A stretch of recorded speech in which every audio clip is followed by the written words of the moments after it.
Muraho neza. Nongeye kubasuhuza nshuti bakunze umuyoboro wa YouTube witwa IGA TV. Umuyoboro kwigisha indimi eshatu zirimo Icyongereza, Ikinyarwanda ndetse n'Igiswahili. Uyu munsi tugiye kureba isomo rya gatatu. Isomo rikubiyemo gusaba ndetse no kugaragaza ibyifuzo ukoresheje would ndetse na would like, amagambo akunze gukoreshwa mu Cyongereza. Would you come here? Waje hano. Would you read here? Wasoma hano. Would you love me? Wankunda cyangwa se twakundana. Wareka tugatukundana. Twakundana. Would you teach me English? You can tell me this sentence in the comment. Aka kantu mukumve. Niba ufite umwana wawe akaba yifuza kwiga Icyongereza, akaba yifuza kwiga Ikinyarwanda, akaba yiga muri segonderi yifuza kwiga no kuvuga Igiswahili, muhereze mudasobwa, umuhe telefoni, ukireme internet, umufungurire IGA TV yige. Ndabizi muraho neza. Nongeye kubasuhuza nshuti bakunze umuyoboro wa YouTube witwa IGA TV. Umuyoboro kwigisha indimi eshatu zirimo Icyongereza, Ikinyarwanda ndetse n'Igiswahili. Turi muri gahunda ya Icyongereza vuba. Iri ni isomo rya gatatu. Ndakurarikira kureba amasomo yabanje kugira ngo turusheho gusobanukirwa kandi twige Icyongereza, twiga no kukivuga mu gihe cyihuse. Uyu munsi tugiye kureba isomo rya gatatu. Isomo rikubiyemo gusaba ndetse no kugaragaza ibyifuzo ukoresheje would ndetse na would like, amagambo akunze gukoreshwa mu Cyongereza. Aya magambo turareba uburyo wayakoresha ndetse n'icyo asobanuye mu rurimi rw'Ikinyarwanda ndetse no mu Cyongereza. So I welcome you to IGA TV, the YouTube channel which teaches you three languages: English, Kinyarwanda and Kiswahili. This is the program Learn English, lesson number 3. I encourage you to watch the previous lessons so that you can learn English as fast as possible. Today we are going to see lesson number 3. Learn to use would and would like to request and express your wishes in English and Kinyarwanda. So this is Language Booster TV. I encourage you to subscribe to Language Booster TV if you have not done it. So if you have subscribed, thank you very much for your contribution. So I encourage you to watch this video until the end, and you will learn more from this video. So if it is your first time to come across to this channel, first of all, subscribe, click on the bell icon so that you can get notified as soon as the new video is uploaded here. So without taking much time, we will have two parts. This lesson aim to help two types of learners. Number one, it is the English speakers who want to learn Kinyarwanda. This lesson will help you. On the other side, there are Kinyarwanda speakers who want to learn English. So this video will help both learners. Iyi video irafasha abanyeshuri bo mu byiciro bibiri. Hari abavuga Icyongereza bifuza kwiga Ikinyarwanda, hari n'abavuga Ikinyarwanda bifuza kwiga Icyongereza mu gihe cya bugufi, ari nabo benshi. Rero iyi video iraza kugufasha. Ndakurarikira gukora subscribe kuri IGA TV. Urajya kuri YouTube ushakisha ijambo IGA TV, nugerayo urarabona agafoto karanga ino channel yacu nk'akari hari hasi. Uraba wahageze neza neza. Urahita ukora subscribe kandi ujye hirya kandi ukazogera wemeza handitse all notification kugira ngo ujye ubona amamenyesha ya video nshya ishyizwe kuri no muyoboro, bityo utazacikanwa n'isomo na rimwe. Tudatinze reka tuyihute turebere hamwe uburyo wakoresha would ndetse na would like ugaragaza ibyifuzo byawe ndetse kandi ugira n'icyo usaba umuntu. N'uburyo bwiza bwo gusaba kandi mu buryo bw'ubupfura. Yes, tudatinze rero. Would like, they are modal verbs. Would and would like to, they are modal verbs. When you say modal verbs, it is a word that tukabona ko natwe ibyo dukora koko bikunzwe kandi nyine bigira abo bifasha. Twishimira kubona hari abo dufasha kandi bikagira icyo bibagezaho. Kora like kugira ngo twereke kino video yakunyuze, kora share kugira ngo usangize bagenzi bawe, kandi kora comment utubwire isomo wifuza kwiga, ikibazo, igitekerezo n'inyunganizi nabyo turabyakira. Ushobora kutwandikira kuri WhatsApp, nimero iri gucishwa kuri screen uri kureberaho ino video. So turabakora kandi tubitaho, duhora iteka tubatekereza.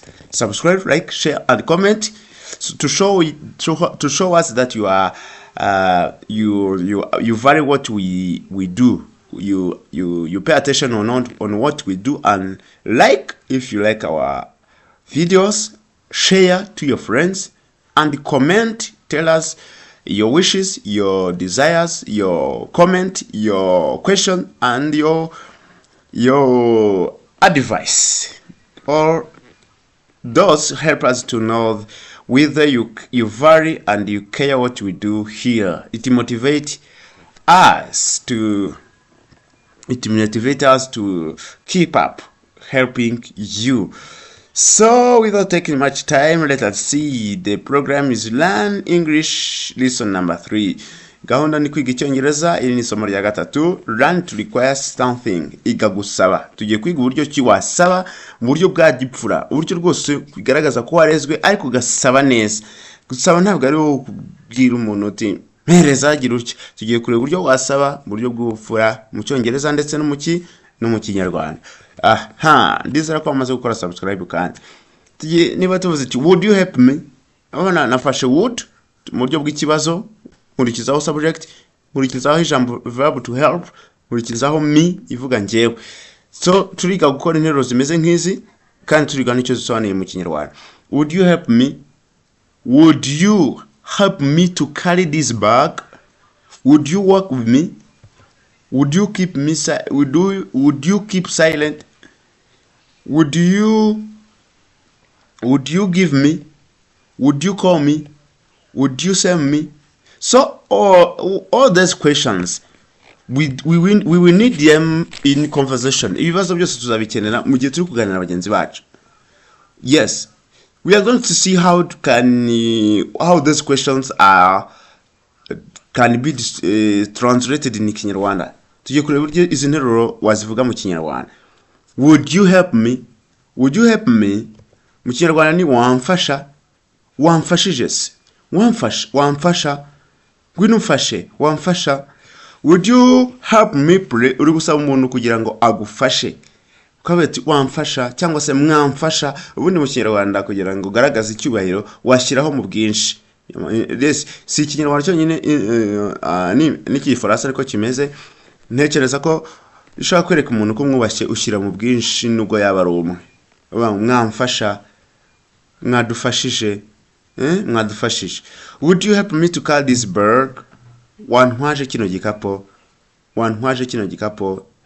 Would you walk with me? Tujyane se cyangwa se twajyana. Would you keep silent? Waceceka se, waceceka se, waceceka se. Would you keep silent? Would you give me? Wampaye, wampaye cyangwa se mwampaye. Would you call me? Wampamagaye. Ushobora kuri kuganira n'umuntu amayinite akagushiriraho, wakumva agiye gushira ukavuga ati wampamagaye. Would you call me? Would you save me? Would you save me ni ijambo wabwira umuntu igihe wenda ufite ibibazo ukavuga ati wantabara cyangwa se wankiza. Jesus, would you save me? Yesu, wankiza. Would you save me? Reka dukomeze. When you say, would you follow me? Would you wake up? Would you go to fetch water? Would you clean the ground? Would you lend me little money? Nterero ngufi rwose twakenera mu buzima busanzwe. Would you follow me? Ni ngombwa umuntu ati wankurikira. Would you wake up? Wabyuka. Shobora umuntu ati wait, kanaka. Would you wake up? Wabyuka. Would you go to fetch water? Would you go to fetch water? Wagiye kuvoma amazi. Wajya kuvoma. Wajya kuvoma. Would you clean the ground? Wakubura imbuga. Would you lend me little money? Wanguriza udufaranga. Wanguriza udufaranga. Would you lend me little money? Wanguriza udufaranga. Would you visit me? Wansura. Yes, izi ni interuro ngufi dukenera mu biganiro byacu bya buri munsi. These are English expressions we need in our daily conversation and they are translated in Kinyarwanda.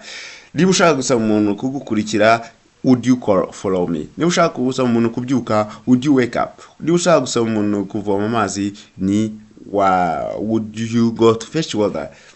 Would you clean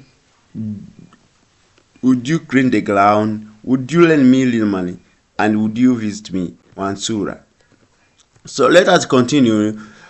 How would you text me? Yes, you can be talking with someone. You can be chatting with someone, and you ask her or him to text you, to write to you. Would you text me? Would you meet me? Would you come here? Would you read here? Would you love me? Would you teach me? Would you forgive me? How can we translate these sentences in Kinyarwanda? Would you text me? Wanyandikira. Would you meet me? What kwahura se? Would you come here? Waje hano. Would you read here? Wasoma hano. Would you love me? Wankunda cyangwa se twakundana. Wareka tugatukundana. Twakundana. Would you teach me English? You can tell me this sentence in the comment. Yes, teacher. Would you teach me English? Mwari wanyigisha icyongereza. Would you forgive me? Wambabareye. Wambabareye. Subwo wambabareye. Would you forgive me? Subwo wambabareye. Would you forgive me? Yes. This is English. Learn English. Lesson number 3. Gahunda no kwiga icyongereza. Iri ni isomo rya gatatu tugezeho. Ndakurarikira gukomeza gukurikirana ibiganiro byacu kuri Language Booster TV kugira ngo ubashe kwiga icyongereza mu gihe gito kandi ugerageze ushyire mu bikorwa buri somo ryose twize hano. Turi kumwe? Try to apply all lessons that are uploaded here. Put it in practice. More practice makes perfect. The more you practice English, the more you get fluent. You be fluent in it. Ukurushaho kwigisha icyongereza kugerageza gukoresha icyongereza ndetse n'amasomo tuba twigiye hano niko uzarushaho kuba intyoza muri cyo. Yes. Now we are going to express wishes. Tugiye kureba uburyo noneho bwo kugaragaza ibyifuzo byawe. Ese urashaka iki? Urifuza iki? Urifuza ko haba iki? Urifuza ko byagenda gute? Yes. Use the structure would like to. Would like to, and it should be followed by infinitive verb. Inshinga ivuga igikorwa ukora urayiterekaho uko nguko yakabaye. Niba ari to visit no gusura urayitereka ari visit. Niba ari to work no gukora no it is work. Niba ari to be it is to be. It is be. It is what we call infinitive.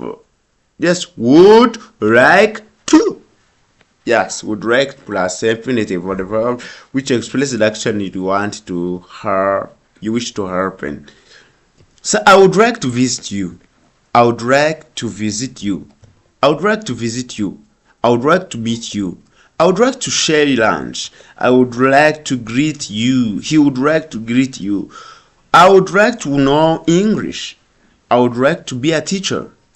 I would like so. Let us try to translate this sentences in Kinyarwanda. I would like to visit you means ndifuza kugusura, ndifuza kubasura. I would like to meet you, ndifuza kukubona. I would like to share lunch, ndashaka cyangwa ndifuza gusangira nawe ibya saa sita. Mafunguro saa sita lunch. He would like to greet you. Arifuza kugusuhuza. I would like to know English.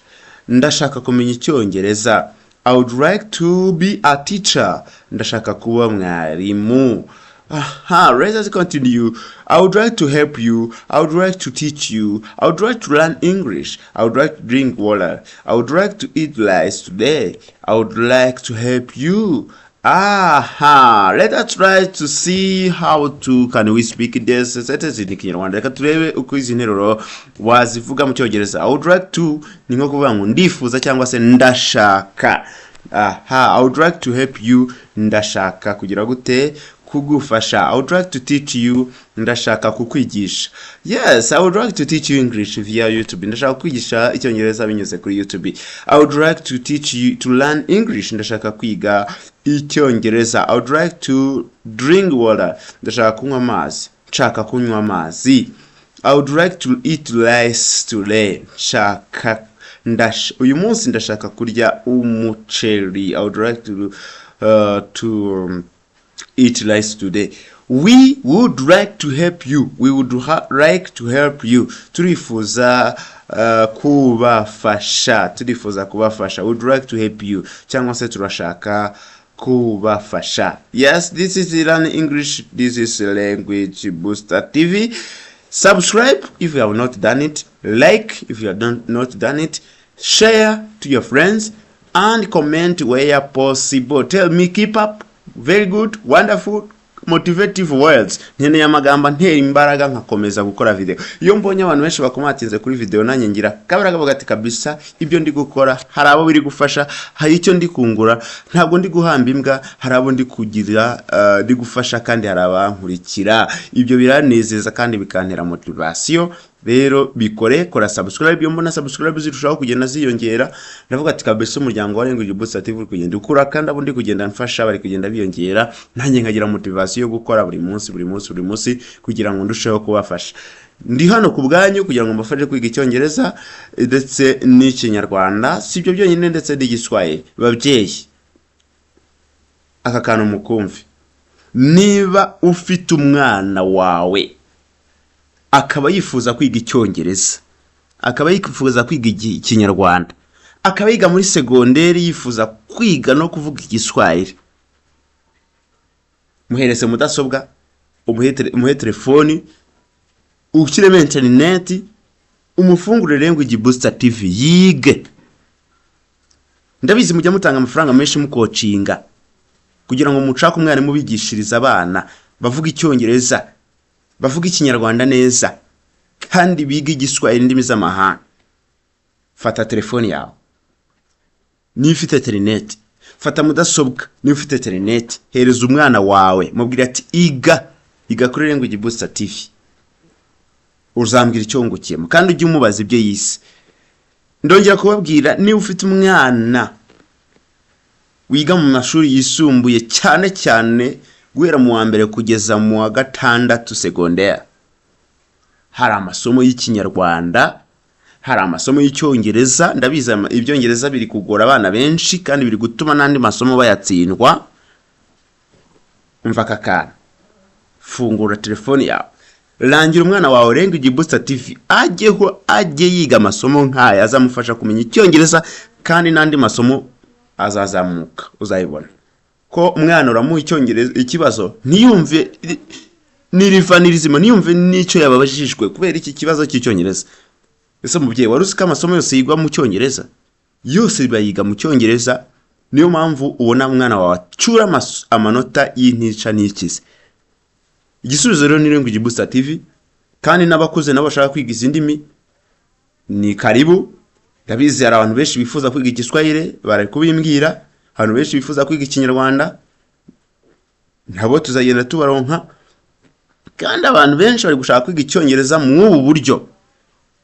Tukareba uburyo icyongereza gikenewe mu buzima bwa buri munsi, apana kwigisha wenda amategeko y'ururimi rw'icyongereza ayo tuzayiga nyuma. Tugiye kujya tureba buri kantu gafite icyo kamaze mu kiganiro twagira na bagenzi bacu. Aha twize uburyo wagaragaza ibyifuzo byawe ndetse no kugira icyo usaba umuntu mu buryo bwa gipfura. Niba usabye umuntu udufaranga, would you give him money? Just get to me. Ubwo rero aya masomo arabafasha. If you are parents and you have a student which student who runs in secondary school, senior 1 up to senior 6, I encourage you to let your children learn through Language Booster TV. They can learn English, they can learn Kinyarwanda, they can learn Kiswahili. Did you know the reason why your children do not get high score in all lessons? It is because the language barrier. The English is the language of communication and instruction in Rwanda. All subjects are taught in English. So don't wonder why your students get fewer marks. It is because they do not master English. They do not understand. Sometimes they do not understand the questions they have been asked. So I encourage you, dear parents, to let your students learn, to let your children learn through Language Booster TV. Subscribe, click on the bell so that you can get notified as soon as the new video is uploaded. Not only children, but also the adult people, they can learn. I know that some come across or meet with the English speakers, Swahili speakers, and they are also foreigners who want to learn Kinyarwanda. They come in Rwanda and they want to learn Kinyarwanda. So the Language Booster TV is here to help you. So thank you very much for watching the video. We have been learning how to express desires, our wishes, or to request something using would, on, and would like. 2. Ufata would kongeraho infinitive verb ivuga igikorwa, hanyuma ugafata would like kongeraho to igakurikirwa na verb ivuga igikorwa, icyo gihe uvuze iki bifuzo byawe. Thank you very much for watching this video. Let us meet next time in the next video, which is also important. We'll meet in Learn English lesson number 4. Tuzahura muri igicyongereza isomo rya 4. Ndakurarikira gukurikirana runo ruherekane rw'aya masomo ujye uba updated kugira ngo ushobore kwiga akantu gashya, kandi nzayo mbashakira amasomo afite icyo asobanuye, afite icyo avuze, kandi dukenera buri munsi umunsi ku wundi mu biganiro tugirana na bagenzi bacu. Ndagusaba gukomeza gukurikira YouTube yacu kandi ugashyira mu bikorwa buri somo ryose wigiye hano. Aho ugize ikibazo ukamamagara, ukanyandikira kuri nimero ya WhatsApp iri kuri urwo rubuga, cyangwa se ukandika muri comment direct ako kanya mpita ngusubiza. Thank you very much. Let us meet next time. This is the Language Booster TV. Yes, would like and would like. We have activity. We have writing activities. Gerageza ushyire mu bikorwa. Write about your wishes and request something using would or would like. Request something someone. Gerageza ugire ikintu usaba umuntu, undi ugira ibyo wandika. Niba ugiye gusaba ikintu umuntu, koresha would you, uzuzeho icyo gikorwa, icyo verb ivuga igikorwa ndetse n'ikiri kumusaba. Sawa.